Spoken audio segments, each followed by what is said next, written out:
तो hi guys, welcome back to the channel the tech TV. I hope all of you are doing absolutely fine. और आज की video में हम देने वाले हैं Realme C1 का एक फुल रिव्यू।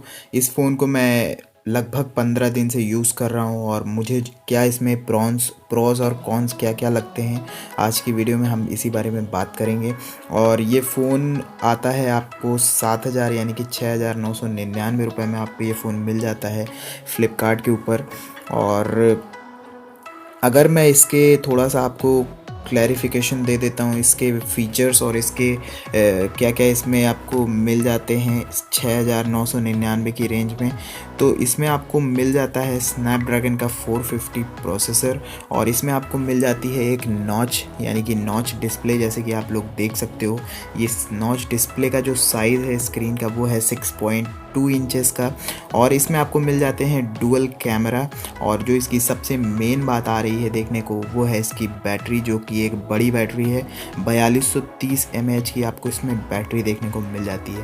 तो ये थे कुछ स्पेसिफिकेशन इस फ़ोन के। चलिए अब इसकी बात करते हैं रिव्यू के बारे में। इसका 15 दिन का मेरा क्या रहा है इसके साथ एक्सपीरियंस।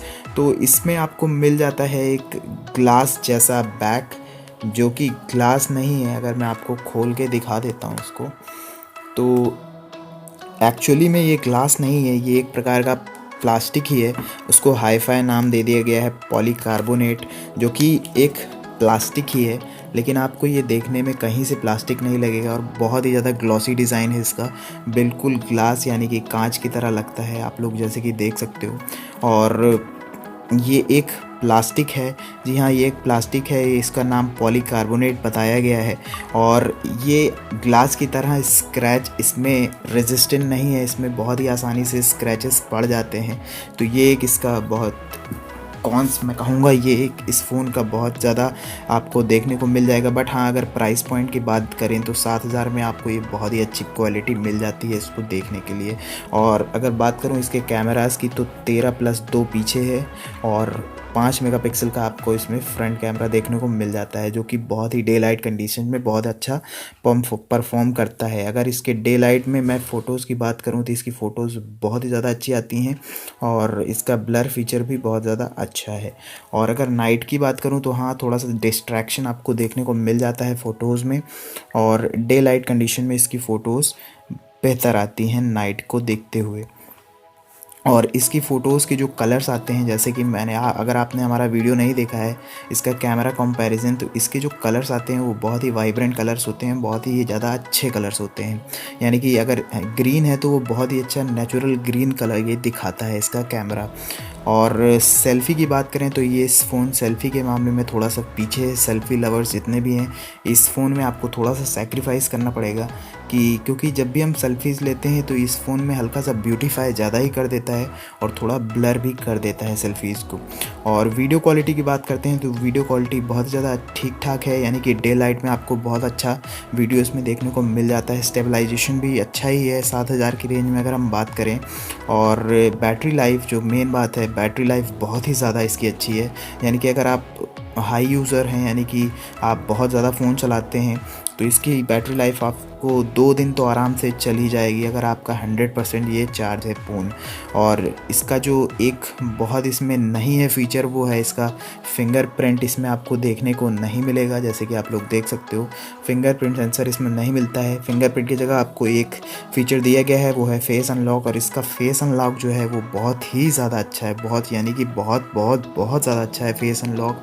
आपको एक बार इसको स्क्रीन को ऑन करना है, ये ऑटोमेटिकली आपका जो जितना भी मतलब फेस है उसको देख के ऑटोमेटिकली ऑन हो जाता है। लगभग 2 सेकंड लगता होगा इसको और ये ऑन हो जाता है।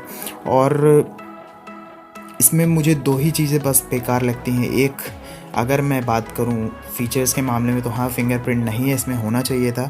और इसकी जो स्क्रीन है वो 720p की है। तो ये 2 फीचर्स मुझे नहीं इसमें समझ में आए। और अगर गेमिंग की बात करता हूँ मैं, तो गेमिंग इसमें बहुत अच्छे चलते हैं।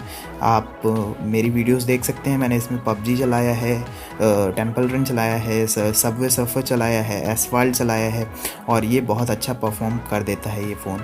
तो ऑल इन वन अगर मैं कहूँ इस फ़ोन को, तो 6,999 के प्राइस में ये बहुत अच्छा फ़ोन है। अगर आप चाहते हो इस प्राइस पॉइंट पे आपको कोई अच्छा डिस्प्ले, कैमरा और परफॉर्मेंस वाला फ़ोन चाहिए तो हाँ, आप इस फ़ोन को ले सकते हो। बहुत ही ज़्यादा हैंडी और बहुत ही ज़्यादा स्लीक सा फ़ोन है, पतला फ़ोन है। और इसमें आपको मिल जाता है 2 मेमोरी कार्ड और 1 सिम, यानी कि 2 सिम कार्ड्स और 1 आप मेमोरी कार्ड इसमें अलग से लगा सकते हो, यानी कि आपको इसमें 3 स्लॉट्स देखने को मिल जाते हैं। और आप इसका बैक खोल नहीं सकते हो।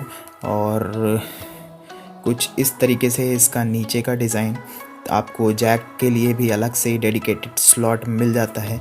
और बस मुझे तो इतना ही इस फ़ोन के बारे में लगा। और ये फ़ोन बहुत ही ज़्यादा अच्छा है। अगर आप चाहते हो कि इस फ़ोन को लेना तो आप फ्लिपकार्ट से इसको परचेज़ कर सकते हो। और इसके कलर्स बहुत ज़्यादा अच्छे हैं, वाइब्रेंट कलर्स हैं। और स्पीड अगर मैं कहूँ तो स्पीड बहुत ज़्यादा अच्छी है। ये पबजी बहुत अच्छा खोल देता है। और ऐसा मुझे कोई भी फ़ीचर इसमें नहीं लगता जो नहीं है।